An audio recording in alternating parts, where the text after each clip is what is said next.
বন্ধুরা দেখো কি বৃষ্টি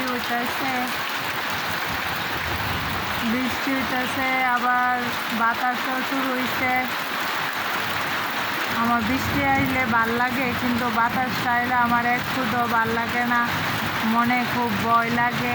বাড়িতে তো আমি একাই থাকি, সবাই তো চলে যা বাইরে কাজে কর্মে, সবাই রাত্রে আয়ে। 2 দিনেতে আমি আমার ছেলেই থাকি, ভীষণ ভয় করে এই বাতাসের লেখা। দেখো কি বাতাস বইতেছে, প্রচণ্ড বাতাস। বৃষ্টি আয়ুক, আমার কোনো আপত্তি নাই, কিন্তু এই বৃষ্টির লগে বাতাসটা আইলে মনে হয় ঝড় তুফান আয়া পড়ছে।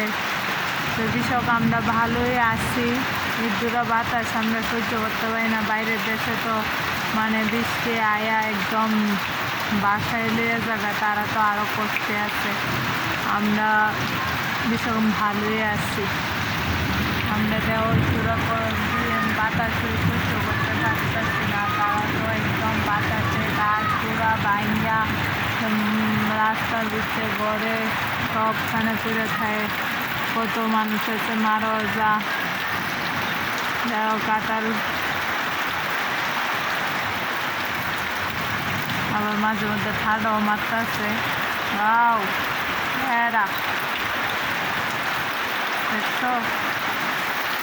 ঠিক আছে বন্ধুরা, এনে আমি শেষ করলাম।